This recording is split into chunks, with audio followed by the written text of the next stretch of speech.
I was still saying about the resistance quotient.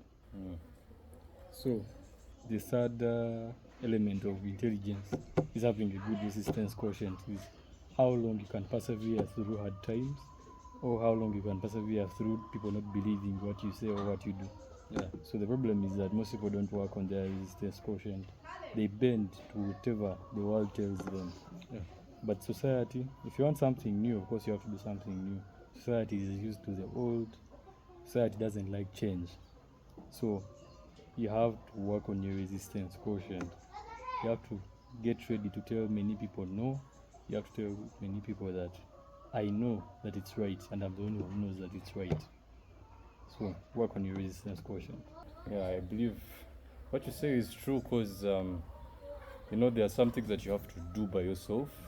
Like when you set out to do something, especially with people, and you have one goal, the people can come as instructions. So when you can resist all that, it makes your path clear. Is that what you're trying to say? Yes. Now, there's also another thing that people talk about, and that is the question of fate, right? There's the question of fate, destiny. Like, so people can say, I wasn't destined to be this. I was destined to, I wasn't destined to be this. My fate, like, they always have this negative perspective on fate. What's your take on fate? I do not believe in fate. That is the first thing. Fate is something that is just made up by poor people so that they can feel comfortable about being poor or about being failures. I do not believe that anyone is destined for anything. I believe everyone has the willpower to get anything they want. So there's nothing like you're destined to be a musician or you're destined to be a billionaire or you're destined to be a beggar. No. It is you that chose the path towards it. It's you that chose the habits that built up slowly that choose your future. Remember, your habits choose your future. And your future is your fate. So I believe everyone has a hand in whatever they want. Just if you find someone that has failed and is 50 years, that means he had habits before that led him to that failure. Nothing comes by mistake. I really agree with that, exactly what you said, because I'm just done with Form 6 right now, and then people will be like, for example, the whole idea of grades. So if you didn't read hard enough, you're not going to get good grades, right? And people are there saying, we had actually a boy called Mafumbo Bernard. He was actually a very, very, very good with school. So people used to compare him. He was doing physics, chemistry, and math, stroke ICT. And people were comparing him to, they were calling him an alien or stuff like that because you wouldn't go below 16 points, of which 20 points is like the highest standard, and it would get between 20 and 16. So, and PCM is one of the hardest, physics, chemistry, math, one of the hardest combinations. And this guy, Mafumbo, people would call him an alien, but I would always go back and tell them that I'm not reading as hard as Mafumbo. That's why I'm not getting what he's getting, right? Because this guy would never miss a day. His habits actually, he had to pass, and I really believe he's going to get the best out of his UNEB results, and Exactly. it coordinates with what you're saying. What you put in is what you put out, is what you get out. You reap what you sow. Am I right? Yes. Yeah. So, but still on the, would you, let's say, on the issue of fate, right? Like you said, you don't believe in fate, but if you were to get like a seer, right, a person who could see your future or like something like that, and could tell you what you're going to be or what you're going to achieve in the next few years, would you take that opportunity, or do you believe that life is just it's like a dance that you just go through and make things work out as you go through the whole journey of life? What do you say about that? I really agree with that, exactly what you said, because I'm just done with Form 6 right now, and then people will be like, for example, the whole idea of grades. So if you didn't read hard enough, you're not going to get good grades, right? And people are there saying, we had actually a boy called Mafumbo Bernard. He was actually a very, very, very good with school. So people used to compare him. He was doing physics, chemistry, and math, stroke ICT, and people were comparing him to, they were calling him an alien or stuff like that, because you wouldn't go below 16 points, of which 20 points is like the highest standard, and it would get between 20 and 16. So, and PCM is one of the hardest, physics, chemistry, math, one of the hardest combinations. And this guy Mafumbo, people would call him an alien, but I would always go back and tell them that I'm not reading as hard as Mafumbo. That's why I'm not getting what he's getting, right? Because this guy would never miss that day. His habits actually, he had to pass, and I really believe he's going to get the best out of his UNEB results, and Exactly. it coordinates with what you're saying. What you put in is what you put out, is what you get out. You reap what you sow. Am I right? Yes. Yeah. So, but still on the, would you, let's say, on the issue of fate, right? Like you said, you don't believe in fate, but if you were to get like a seer, right, a person who could see your future or like something like that, and could tell you what you're going to be or what you're going to achieve in the next few years, would you take that opportunity, or do you believe that life is just it's like a dance that you just go through and make things work out as you go through the whole journey of life? What do you say about that? I wouldn't take that chance, because it's already evident in the world that it is there, because there are many institutions that sell to people the dream about their future. Because if you see, one of the reasons why institutions survive, such as university, they sell to you the future, that you're going to be successful if you do this and this degree, isn't it? Exactly. That is the reason why. And the reason that it's keeping the youth behind, mostly the ones that finish the university degrees, the degree holders and the PhD holders and all of that, is that they saw for them their future. So when they saw for them their future and they told them that their future would be comfortable, they become entitled to a comfortable future, and that makes them relax, and they do not work really hard towards their goal. They think that once they finish, the future that they saw for them, that they predicted for them, is how it's going to come. But that's not how the world is. The world is different. Even if you get those papers, you need to put in still the same amount of effort as an uneducated person is putting in, or even 10 times more. Yeah.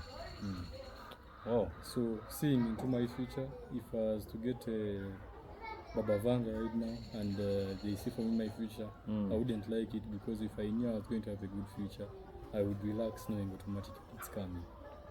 Very, very interesting point of view. Actually, I agree with you entirely there. It's just, I hadn't actually thought about it from that perspective, but yeah, it's a nice one. So we're back from the break, and we're still here with Mr. Zeph Wambisha, CEO of Ombeha Group of Companies. So, Mr. Zeph, welcome back to the show. Thank you. So, another thing that I wanted to ask you is that, do you believe that the willpower you have is just naturally part of you through inheritance, or is it something that you grasped in your journey through life? No, I do not, because we have seen, all of us, that there are many kids that are born by really ambitious people, but end up not having the willpower that their fathers or their mothers had. So I do not believe that the willpower comes through blood or anything like that. I believe everyone has their own willpower, or can develop it anytime if they want to. All right, because we have, like in this country, or maybe in Africa, I don't know, but from what I know about this country with the tribes, people believe that things come to them. You have to either be naturally gifted by inheritance. Your father is, since your father was a certain way, a lot of people believe that's that person's son, that's that person's daughter. Of course, he has to be. The apple doesn't fall far from the tree. But then you come along saying that no, your willpower, it's so basically what you're saying, willpower can be manifested or can be built as we go through the hurdles of life, right? It's a very interesting thing. And another thing I wanted to ask you, what's your understanding on the topic of life's purpose? Do you believe life has a single-rooted purpose, or is it like a dance that we just go through, you know? Do you believe in the thing of life's purpose, life having a purpose for a specific individual? Yes, life has a purpose if you make it have a purpose. There are many, of course, people that go through it, that just dance through it until they die. And there are those that give it a certain meaning. So, as beauty is held by the beholder, I believe purpose is also held by the beholder. So at the end of the day, it's you who has to define the purpose of your life. If Elon Musk chose rockets, he might choose something else. If I chose going to Mars, he might choose something else. So it depends on the beholder of life. If your life means that you want to get married to many women, that is your purpose. So everyone has to decide what purpose. So you choose your purpose. Exactly. Then you work towards achieving that purpose. There is nothing like a static purpose for everyone. No. Apart from death, nothing else is promised. Wow. Powerful words, powerful words. So to all those people, the fatalists who are listening in, life's purpose is decided by you. You could argue about fate according to Zeph Wambisha. You could argue about fate all you want. You could argue about, you know, how your people are destined to be something. But Zeph is saying that you choose your purpose for yourself. I don't know how you're going to beat him in that argument, because if you decide to wake up in the morning and go decide to get knocked by a truck, you did it yourself. So that's what Mr. Zeph is trying to say.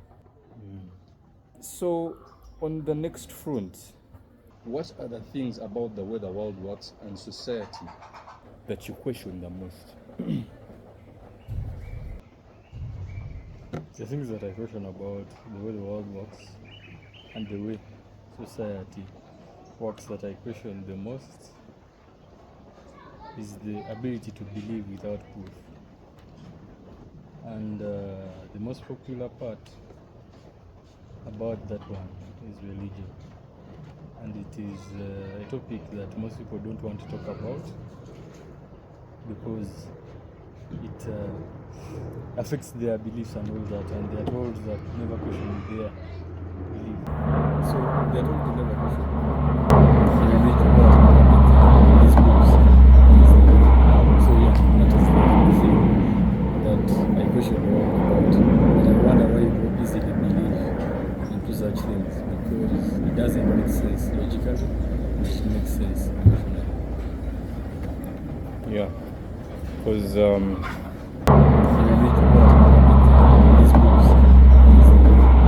so yeah, that is the only thing that I question the world about. And I wonder why people easily believe into such things, because it doesn't make sense logically, but it makes sense emotionally. yeah, because society, everyone has their worldview. They see the way the world works in their own way. And I believe when it comes to worldview, there are so many ways. Okay, there's so many ways of seeing the world. There's so many perspectives, but there is at least that one singular way, like that one way that people see, like the majority in common see. This podcast is basically about people who want to be above average, right? People want to be above average. And I believe to be above average in a world which is average, you have to become weird, because being above average is not normal, it's weird, right? So, of course, most people do not believe without seeing. Most people don't have that mindset, and it's the mindset, the driving factor through becoming above average, right? So, another thing I want to ask you is, what are those things that you avoid and distance yourself from the most? Those things that you say no to at all times should never come across you. You should never cross paths with those things. What are those things? The things that I avoid the most are losers. People who are losers, because losers are very contagious. Their habits are very contagious. If you hang out with them, they'll give you loser people ideas. You'll end up a loser too. and you will act like a loser. So that is the only thing that I try to avoid always. So there's something I want to ask you, because there are people who are losers and they have that loser mindset, but I still believe I've seen people, they have the loser mindset, but they do have ideas, right? So do you think that by avoiding those people entirely, that could it hinder you in some way, hinder your growth in some way? Is that what you think? I don't believe it can hinder your growth in the one way or another. If you have good ideas, you could still get them and then dump them. You could still get them and use them for what you want and then dump them when they cease to be useful. All right. So the last, probably my most important question is, what are the most important lessons you have picked up on your journey so far? So far, I wouldn't like them to be very many lessons, but there are three things. The first thing is business is business. Business doesn't care about you, doesn't care about how you feel. Business is not your friends, so it doesn't matter whether you're with your friend in business. Business remains business. Whether you're working with your family member, business is business. So never mix your relationships with people, or never mix your own emotional tendencies with your business. If something has to get done, it has to get done. If someone has to get fired, they have to get fired for the business to survive. The second thing that I've learned throughout my entire time is that time is the most precious resource, and those who use it well and those who know how to leverage it are the ones that dominate the world, as you can see it like this. Because if whatever second that you waste can be used to do something more useful. It can be used to do something more meaningful and more productive. But when you waste it, you're cutting off your time for the future, time which will never come back. And then the third thing is, of course, people. Success cannot be achieved when you're alone. Success always comes with people. So you're going to have to mind the people that you talk to, the people that give you advice, the people that you work with. Work with the best people and you will get the best results. And when you work with the worst people, you will get the worst results. Sometimes you don't have to try to change people. Rather, just replace them. If someone doesn't meet the standard that you want, get the person who does meet the standard. You won't waste time trying to make someone so perfect to the standard that you want. No, some people won't change. So, care about your social capital a lot. Don't hang around with losers. That is my take. Very nice insight from Mr. Zeph Wambisha. So there you have it, ladies and gentlemen. Zeph Wambisha on the show today. It was a pleasure having you on the show. Thank you. All right. Okay,